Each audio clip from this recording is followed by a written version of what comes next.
இருந்து கொண்டிருக்கிறது. அன்றைக்கு 13 அரங்குகளோடு தொடங்கப்பட்ட இந்த புத்தக கண்காட்சி இன்றைக்கு 900 அரங்குகளோடு இருக்கிறத இதோட வெற்றிக்கான சாட்சியாக அமைந்திருக்கிறது. இந்த வெற்றியை அடுத்த கட்டத்திற்கு கொண்டு செல்ல புதுசாக வெற்றி பெற்றிருக்கக்கூடிய பாபாசி பொறுப்பாளர்கள் செயல்படுவாங்கன்னு உங்களைப் போல நானும் நம்புகிறேன். அந்த நம்பிக்கையை அளிக்கிற விதமாகத்தான் உங்களுடைய செயல்பாடுகளும் இருந்து கொண்டிருக்கிறது.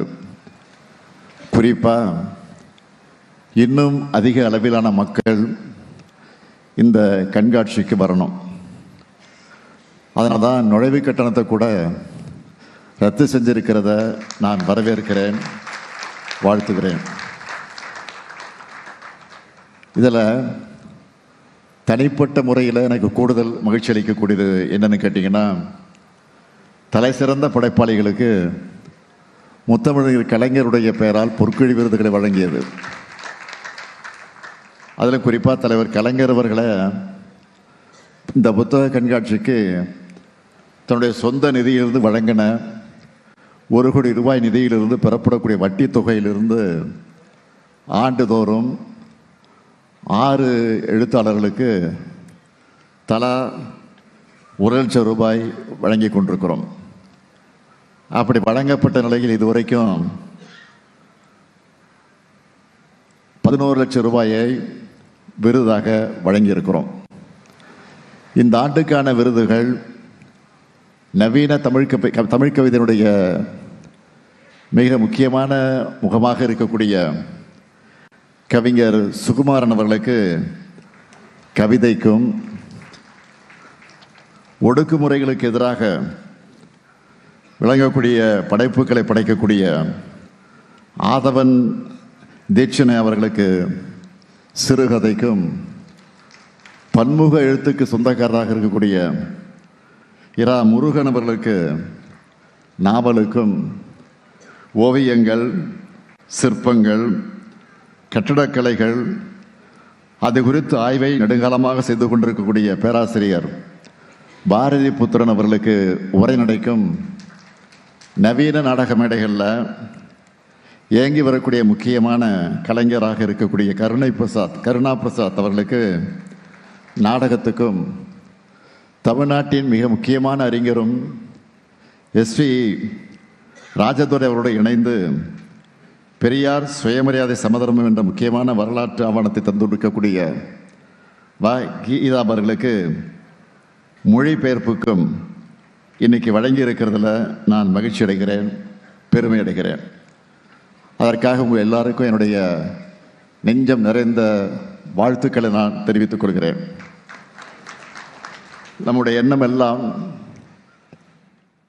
தமிழ் சமூகம் அறிவில் சிறந்த சமூகமாக உலகத்தால் மதிக்கப்படணும். அதுக்கான அறிவு புரட்சியை ஏற்படுத்த நம்ம மணல் தோன்றினது தான் திராவிட இயக்கம். இந்த அறிவு புரட்சிக்கு நாம் பயன்படுத்தி இருக்கக்கூடிய முக்கியமான கருவி தான் புத்தகங்கள். அதனால்தான் தந்தை பெரியார் அவர்கள் என்னுடைய வாரிசுகள் என்பது என்னுடைய புத்தகங்கள் தான் சொன்னார். பேரறிஞர் அண்ணா அவர்கள் வீட்டுக்கு ஒரு நூலகம் அமையுங்கள்னு சொன்னார். அதே போல நம்முடைய தலைவர் கலைஞர் அவர்கள் புத்தகங்கள் மூலம் உலகை படியுங்கள் என்று கட்டளையிட்டார். அறிவுக்கான தீ பரவட்டும்னு அவங்க சொன்ன பாதையில தான் நம்ம திராவிட மாடல் அரசும் செயல்பட்டு கொண்டிருக்கிறது. இன்னும் சொல்லணும்னா, தனிப்பட்ட முறையில் 2017ஆம் ஆண்டு முதலே என்னை சந்திக்க வர்றவங்க, அப்படி சந்திக்க வருகிற போது எனக்கு பொன்னாடைகளும் பூங்கொத்துகளுக்கும் கொடுக்கக்கூடியவங்க அதற்கு பதிலாக புத்தகங்களை கொடுக்கணும்னு நான் சொன்னேன். அப்படி பெறப்பட்ட புத்தகங்களை அண்ணா அறிவாலயத்தில் இருக்கக்கூடிய பேராசிரியர் அன்பழகன் ஆய்வு நூலகம் மூலமா அந்த புத்தகங்கள் கேட்டு எனக்கு கடிதம் எழுதின மாணவர்கள், இளைஞர்கள், படிப்பு வட்டங்கள், நூலகங்கள் நான் தொடர்ந்து வழங்கி கொண்டிருக்கிறேன். இதுவரை எவ்வளவு புத்தகங்கள் அந்த அடிப்படையில் எனக்கு கொடுக்கப்பட்டிருக்கு தெரியுமா? சுமார் 4 லட்சம் புத்தகங்கள் வழங்கப்பட்டு அவைகளெல்லாம் நான் பல்வேறு இடங்களுக்கு அனுப்பி வைத்திருக்கிறேன். தமிழ்நாடு மட்டுமல்ல, இலங்கை உள்ளிட்ட தமிழர் வாழக்கூடிய நாடுகளுக்கும் அனுப்பியிருக்கிறோம். புத்தகங்களை பரிமாறுகிறத ஒரு இயக்கமாகவே நடத்திக்கிட்டு இருக்கிறோம்.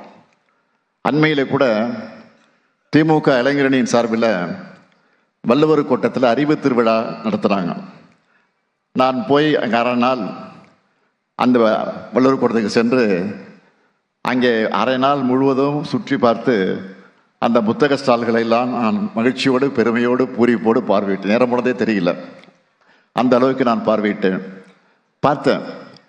தொடர்ந்து ஏராளமானவர் அங்கே வந்து புத்தகங்களை வாங்கி சென்ற செய்தியை பார்த்தபோது நான் உண்மையிலே மகிழ்ச்சி அடைந்தேன். இப்படி நாம் வாங்குகிற ஒவ்வொரு புத்தகமும் தனிப்பட்ட முறையில் நமக்கும் நம்முடைய சமூகத்துக்கும் எதிர்காலத்துக்கு பயனளிக்கக்கூடிய விலை மதிக்க முடியாத சொத்தாக அமைகிறது. திராவிட முன்னேற்ற கழகத்தின் மூலமாக மட்டுமல்ல, திராவிட மாடல் அரசு மூலமாகவும் வாசிப்பு பழக்கத்தை ஊக்குவிக்க வேண்டும். புத்தகங்களை எல்லோருடைய கைகளுக்கும் கொண்டு சேர்க்கணும்னு ஏராளமான திட்டங்களையும் முன்னெடுப்புகளையும் நாம் தொடர்ந்து செஞ்சுக்கிட்டு இருக்கிறோம். நாம் செஞ்சுக்கிட்டு இருக்கக்கூடிய பணிகளை சிலவற்றை மட்டும் நான் தலைப்புச் செய்திகளாக ஹைலைட்டாக சொல்லணும்னா, இந்தியாவில் மட்டும் இல்லை, இந்தியாவில் இருக்கிற தமிழ்நாட்டில் மட்டும்தான் தமிழ்நாடு அரசால் கன்னிமாரா நூலகத்தோட ஒரு பகுதியில் நிரந்தர புத்தக கண்காட்சிக்கு இடம் வழங்கப்பட்டிருக்கு. புத்தக கண்காட்சியை நடத்த ஆண்டுதோறும் 75 லட்சம் ரூபாயை வழங்கி கொண்டிருக்கிறோம். கொரோனா காலகட்டத்தில் இந்த புத்தக பதிப்பாளர்கள் வெளியீட்டாளர் அமைப்புக்கு 50 லட்சம் ரூபாய் நிதி வழங்கணும். அந்த நிதியிலிருந்து ஒவ்வொருவரும் பதிப்பாளர்கள் ஒவ்வொருவருக்கும் 10,000 ரூபாய் நிதி உதவியை பெற்று பயனடைஞ்சிருக்கிறாங்க. சென்னையில் மட்டும் இல்லை, தமிழ்நாடு முழுக்க புத்தக கண்காட்சி நடக்க காரணம் நம்ம திராவிட மாடல் அரசு தான் என்று பெருமையோடு சொல்வேன். இன்னைக்கு பார்க்குறோம், சென்ட்ரல் மெட்ரோ ரயில் நிலையத்தில் பள்ளிக்கல்வித்துறை சார்பில் சென்னை புத்தக பூங்கா அமைச்சிருக்கிறோம். கடந்த 3 ஆண்டுகளாக பன்னாட்டு புத்தக கண்காட்சியை தொடர்ந்து நடத்திக்கிட்டு இருக்கிறோம். வெளிநாட்டு நூல்களை தமிழில் மொழிபெயர்க்கவும், தமிழ் நூல்களை உலக மொழிகளில் வெளியிடவும் முத்தமிழறிஞர் மொழிபெயர்ப்பு திட்டத்தை செயல்படுத்திக்கிட்டு இருக்கிறோம். இது எல்லாத்தையும் விட நான் நினைச்சு பெருமைப்படக்கூடிய திட்டமாக 218 கோடி ரூபாயில் மதுரையில் அமைச்சிருக்கக்கூடிய கலைஞர் நூற்றாண்டு நூலகம் இருக்கு. ஏன்னா தலைவர் கலைஞர் அவர்கள் 2007 தலைவர் கலைஞர் அறிவிச்சு இங்கே சென்னையில் கோட்டுப்புறம் பகுதியில் அமைந்திருக்கக்கூடிய அண்ணா நூற்றாண்டு நூலகத்தை அவர் உருவாக்கினார். அந்த பயணத்தை இப்போ நம்ம திராவிட மாடல் அரசில் இன்னும் வேகமாக தொடர்ந்துகிட்டு இருக்கிறோம். 2023 திறக்கப்பட்ட இந்த கலைஞர் நூற்றாண்டு நூலகத்துக்கு இதுவரைக்கும் வந்த பார்வையாளரோட எண்ணிக்கை எவ்வளவு தெரியுமா? 24,72,988 பேர் வந்திருக்காங்க. இதுதான் தமிழர்கள் புத்தக மேல் கொண்டிருக்கக்கூடிய பற்றுக்கு சாட்சி. இந்த அறிவு தேடலையும் வாசிப்பு பழக்கத்தையும் அதிகரிக்கணும், பரவலாக்கணும் என்றுதான் திருச்சியில் காமராஜர் அறிவுலகம், கோவையில் பெரியார் அறிவுலகம், திருநெல்வேலியில் காகித மில்லத் அறிவுலகம், சேலத்தில் பாரதிதாசன் அறிவுலகம், கடலூரில் அஞ்சலையம்மாள் அறிவுலகம்னு அமைப்பதற்கான பணிகளை நாம் செஞ்சுக்கிட்டு இருக்கிறோம். இது மட்டும் இல்லாமல் பழைய நூல்களை எல்லாம் புதுப்பிச்சுக்கிட்டு இருக்கிறோம், பழைய நூலகங்களையும் புதுப்பிச்சுக்கிட்டு இருக்கிறோம். உள்ளாட்சி அமைப்புகளின் வழியாக 604 நூலக கட்டடங்கள் கட்டியிருக்கிறோம். 1469 பொது நூலகங்களுக்கு வைஃபை வசதியும் ஏற்படுத்தி தந்திருக்கிறோம். அண்ணா நூற்றாண்டு நூலகத்தில் சென்னை இலக்கிய திருவிழா, நெல்லையில் பொருணை, கோவையில் சிறுவாணி, திருச்சியில் காவேரி, மதுரையில் வைகை அப்படின்ற நிலையில் இலக்கிய திருவிழாக்கள் எல்லாம் தொடர்ந்து நடந்துக்கிட்டு இருக்கிறோம். அது மட்டுமா, தமிழ் நூல்கள் நாட்டுடைமை, எழுத்தாளர்கள் பிறந்த நாளில் கூட்டங்கள், குறைந்த விலையில் சங்க இலக்கிய நூல்கள் வெளியீடு, திராவிட களஞ்சிய உருவாக்கம், இதழியாளர்களுக்கு கலைஞர் எழுதுகோள் விருது, உலக பல்கலைக்கழகங்களில் செம்மொழி தமிழ் இருக்கைகள், நூலகங்களுக்கு சிற்றிதழ்கள், இலக்கிய மாமணி விருதுகள், உயரிய விருது பெற்ற எழுத்தாளர்களுக்கு கனவு இல்லம், திசைதோறும் திராவிடம்னு எழுத்தாளர்களுக்கு ஏராளமான திட்டங்கள் செயல்படுத்தப்பட்டு வருது. இப்படி என்னால் இன்னும் நிறைய முன்னெடுப்புகளை சொல்ல முடியும். இதையெல்லாம் தமிழ்நாட்டு மக்கள், குறிப்பாக இளைஞர்கள் பயன்படுத்தி கொள்ள வேண்டும். 2 இளைஞர்கள் சந்திச்சுட்டா, இப்போ நீங்கள் படிச்சுட்டு இருக்கிற புத்தகம் என்னன்னு புத்தகங்களை மையமாக வச்சு பேசக்கூடிய அளவுக்கு இருக்கணும். புத்தகங்களை பற்றி விவாதிக்கிற அளவுக்கு வாசிப்பு பழக்கம் அதிகரிக்கணும், அறிவித்து பரவணும். இன்னைக்கு வளர்ந்திருக்கக்கூடிய தொழில்நுட்பம் புத்தகங்களை படிக்க நிறைய வாய்ப்புகளை உருவாக்கியிருக்கு. மின்னூல்கள், கிண்டில் கருவின்னு நிறைய ஆப்ஷன்ஸ் வந்துடுச்சு. பல்வேறு இணைய நூலகங்களில் இருந்து நம்மால் எளிதான புத்தகங்களை டவுன்லோட் பண்ணிக்க முடியும். இத்தனை வாய்ப்புகள் இருந்தாலும் ஒரு புத்தகத்தை கையில் ஏந்தி ஒவ்வொரு பக்கமாக புரட்டி படிக்கிற அனுபவமே தனி சுகம்தான். புத்தகத்தோட ஒவ்வொரு பக்கத்தையும் புரட்டும் போதும் புது வெளிச்சம் நமக்கு கிடைக்கும். அந்த வெளிச்சத்தில் அறியாமை எனும் இருள் விலகணும். இளைஞர்களுக்கு நான் சொல்றதெல்லாம், தமிழும் தமிழ்நாடும் செழிக்கணும்னா, நீங்கள் வெற்றியாளர்களாக உயரணும்னா புத்தகங்களின் அறிவாயுதங்களை இறுக பற்றி கொள்ளுங்கள்.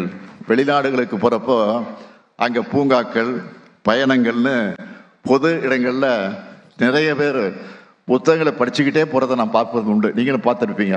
ஆனால் இங்கே அந்த நிலைமை இல்லை. இது மாறணும். உங்களோட சிந்தனைகள் வளர வளரத்தான் நம்ம தமிழினத்தோட வளர்ச்சி மேல் நோக்கி போகும். போராடி போராடி இந்த நிலைமைக்கு உயர்ந்து வந்திருக்கிறோம். இங்கேருந்து நாம் முன்னாடி தான் போகணும். யாரும் நம்ம வீழ்த்த அனுமதிக்க கூடாது. அதனால் தினமும் 1 மணி நேரமாவது படிக்கிற பழக்கத்தை வளர்த்து கொள்ளுங்கள். உங்கள் டைமை புக்ஸில் ஸ்பெண்ட் பண்ணுங்க. புதிய எழுத்தாளர்கள் உருவாகி வாங்க. எழுத்துக்களை படிக்க படிக்க எண்ணங்கள் வளரும். எண்ணங்களை எழுத்துக்களாக படைக்கும் பழக்கத்தை உண்டாக்கிக்க. அதுக்கு இது போன்ற புத்தக கண்காட்சிகள் நிச்சயம் கை கொடுக்கும். இந்த நிகழ்ச்சியை நேரலையிலும் செய்திகளையும் பரப்பக்கூடியவர்களை நான் கேட்டுக்கொள்ள விரும்புவது, சென்னையிலையும் சுற்றுப்புற மாவட்டங்களையும் இருக்கிறவங்க இந்த புத்தக கண்காட்சிக்கு வாங்க. விடுமுறை நாட்களில் குழந்தைகளோடு வாங்க. குழந்தைகளுக்கு புத்தகங்களை அறிமுகப்படுத்துங்க. புத்தக கண்காட்சிகள் என்பது எழுத்தாளர்களுக்கு மட்டுமானதல்ல, அனைவருக்கும் சொந்தம். வாசிப்பு பழக்கம் வளரவும், சமூகத்தை முன்னோக்கி நகர்த்தவும், படைப்புகளை ஊக்குவிக்கவும் நம்முடைய திராவிட மாடல் அரசு இருக்கு என்ற நம்பிக்கையை உங்களுக்கு அளித்து விடைபெறுகிறேன். நன்றி, வணக்கம்.